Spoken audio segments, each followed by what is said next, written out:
One of the most common misconceptions about Dogecoin is that it does not have an active team that are working extremely hard to improve and update Dogecoin, and that concern, the amount of people who have been thinking that and thinking Dogecoin was over developmental wise and there was nothing else coming for it, that has even grown more in terms of concern during the market that we are seeing now, where Dogecoin is down, where Bitcoin is down, Ethereum, cryptocurrency has fallen a lot from its all-time high. But fortunately though, all of those concerns, all the people who think it's over and no one will work on Dogecoin anymore are completely and totally wrong, as we now have another big announcement just coming out from the Dogecoin developers, another Dogecoin update that is in the process of being released. We're going to have this full rollout pretty soon here. It's exciting to think that even in this market, even at a time when people are worried about Dogecoin and worried, that does not deter people who are part of the project and who are committed long term from working on it and continuing to improve it. And there are, by the way, a lot of very technical parts to this. It is not just a simple little thing. We are talking about serious technological advancements coming in to Dogecoin. Take a look at this. The Dogecoin developers tweeted this out, which is already exciting on its own. As everyone starts to come into the live, make sure to take a second to press the like button. One like equals one new individual coming in. It works consistently every single dang time. So you know what? You might as well go ahead and press the button there and get more people to come into the live here, as we do have some cool things to talk about. So yes, this is from the Dogecoin core update. The Dogecoin developers talking about pup date regarding Dogecoin core release 1.14.6. I like how they said pup date. Pretty funny there, talking about what's going to happen with the update. Also, before we get into the details of the update, let's go ahead and also give a shout out to this. Two members of My Doge Official, Dogecoin sponsored the Big Three Team Aliens, won mid-season awards. D. Stephan S23 won Defensive Player of the Year. Weird to think of a player with the last name Steph winning Defensive Player of the Year, but you know, it is what it is. Year and Rick won Coach of the Year. Make sure to cheer them on tomorrow at 3 p.m. on CBS. So we're talking about a nationally televised cable show on CBS with the Big Three. Pretty cool that Dogecoin is involved and sponsored with that. So shout out there. We do have some negative news to talk about as well. It's not all positive, and so I'll get to the negative shortly here. But first, let's go ahead and talk about the other positive news of the day, which is, of course, the details of the Dogecoin Core update. Take a look at this. So we're talking about compatibility. Dogecoin Core is extensively tested on Ubuntu Server LTS. Notable changes include important system security updates, alert system removal, harden the transaction download mechanism, other security related fixes, fee recommendation, which basically, and this is one of my favorite parts of this, the wallet will attempt to not create any outputs smaller than 0.03. Basically, it's a little complicated if you don't spend a lot of your time on coding. However, basically all it comes down to is making Dogecoin more efficient as a currency. And the fact that we are still seeing the Dogecoin team working as hard as they can to make Dogecoin as an efficient currency as possible, even in this market conditions, that just shows you the goal is still there. The vision is still there. We are still planning to make Dogecoin the currency of Earth, regardless of what some people think of it right now. Exciting stuff right there. Any output under 0.01 Doge will not be accepted as valid by default. If the change of output drops under 0.01 Doge, the wallet will discard the change and instead give it to the miners as a fee. So interesting stuff. Then we also have more big changes, configuration of a wallet backup directory. Then we have maximum number of adopted records, features being added on, add Purin configuration to the UI, all complicated in wording, but actually relatively straightforward. Still though, this takes a lot of work. This is a lot of energy being put into this. These are a lot of hours that are being spent, and that is not something that's going to happen unless there's still a lot of belief in Dogecoin that it can spike up massively again, which absolutely I believe will happen. That said, some people are still skeptical, and some of those people are actually pretty well known in the finance space, including this guy right here, Mr. Kevin O'Leary, who is warning that a massive capitulation event is coming to the crypto market, which basically means he thinks it's all going to crash and go crazy down. His reasoning for it was a little bit outdated, I would have to say, but still, you know, he gets a lot of attention because of his role on Shark Tank. Everyone in the business world, for the most part, knows who Kevin O'Leary is, and as a result of that, it has led to people trusting what he says, regardless of if it's a topic he knows a lot about. He said this that the crypto market is in danger of massive capitulation event that will trigger further panic among investors. He argued that the market has yet to reach a bottom despite the collapse in prices over the last 2 months. And he also predicted that the big guy in crypto industry will go to zero, which he called very healthy for the market. So basically, he's predicting a lot of the big players will go to zero, that everything is going to drop off. Now, the thing is, you have to wonder, what does Kevin O'Leary know about cryptocurrency? Isn't this the guy that, well, I don't know, does random businesses on Shark Tank? I mean, yeah, it's cool.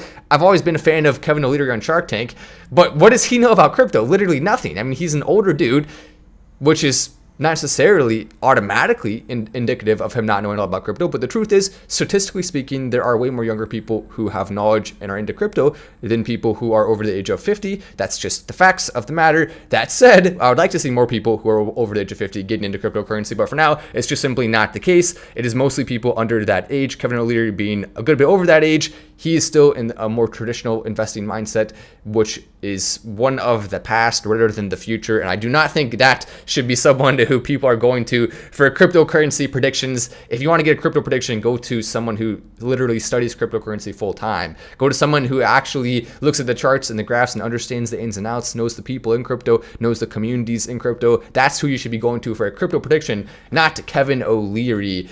Now, Mark Cuban, I think, is one of the exceptions because he actually does spend a lot of time getting into the details and technical side of crypto. He understands the community, he gets into it, he supports it, and that right there is someone from Shark Tank who I actually think can have some credibility and some credence when it comes to cryptocurrency. Kevin, though, is not someone who I put in that same category. He is a smart guy, but there's a lot of smart guys.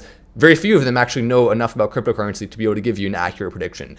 Time to accumulate 5 sectors to watch during crypto winter. Here's another positive article.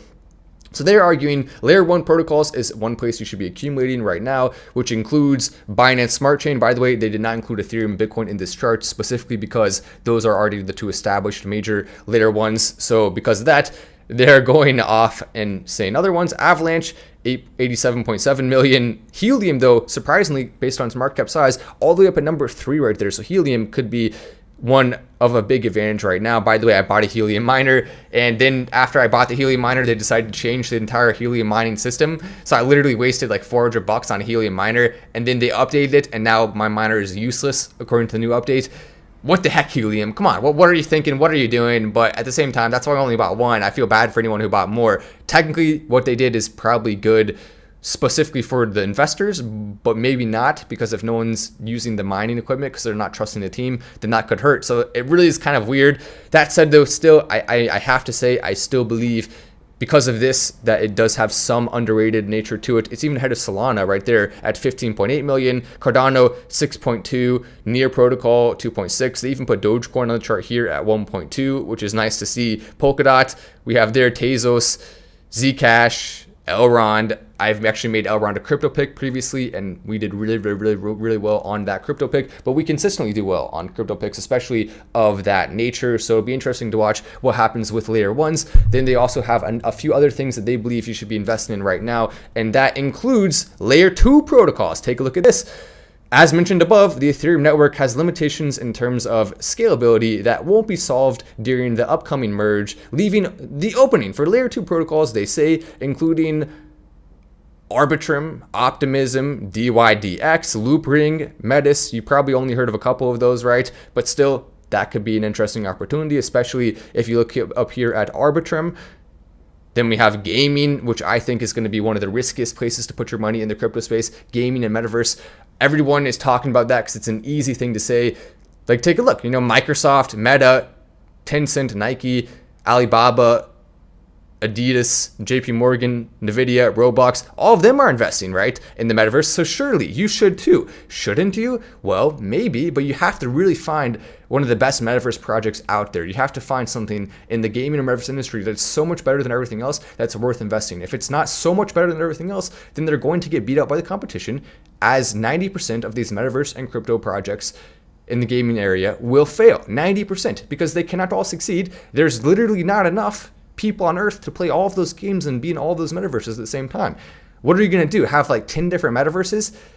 Yet you see people saying this metaverse project is going to be number 1. This metaverse project will be number 1. Everyone says that about their own metaverse project, but which one actually will be number 1? That's the question. And it has to be truly the best one if you see any other metaverses that are better than the one you're investing in, then you should not be investing in that long term. You can play the money short term and try to make some quick profits, but don't invest in that long term because it will fail in the end. No matter how cool it is, no matter how amazing it is, if it is not the most amazing and the most cool, then it does not matter. It will fail because everyone will just use the one that is the most amazing and is the most cool, or will use one that's similarly amazing and cool, or one of the many that are like that, because everyone wants a slice of the action. And there could be some degree of fractions that are formed, but then that would make the metaverse less interesting because we want more concentration. So there's really no win-win situation here. There's only going to be some winners and there's going to be mostly massive losers. So be careful with your money in the crypto market, specifically regarding those things. I mean, you got to be careful all the time, right? But especially regarding those things, you got to be even more careful than usual. Just something to consider there as we continue to move on in the news today. Hopefully you're enjoying it. Also, I am on live on both Twitter and YouTube at the same time right now. So if you are currently listening on Twitter and you want to watch my face, which maybe you do, maybe you're like, Matt, your face is the worst face I've ever seen in my entire life. I would never want to see it in a million years. If that's the case, that's fine. You can just listen on Twitter. Either way is cool, but we're basically doubling our viewership by doing Twitter and YouTube at the same time, which I think is kind of awesome. Maybe we should do this more often, because why the heck not? Then that way there will be two places you can see the content from the channel / Twitter. Pretty cool there. Interesting idea, right? Bitcoin is currently up 0.21%, Ethereum up 0.46%, so basically no movement with those in the last hour. In the last 24 hours, also pretty much no movement, kind of a little bit of a flat 24-hour period for those. On the week though, we have some random movements of like 5% up or 5% down for all these different cryptos. So once again, nothing crazy there, just normal market conditions of relative stagnation, not extreme. But anyway, that's the news for today. I'm Matt Wallace, this is Final Stand, and I will see you in the next one.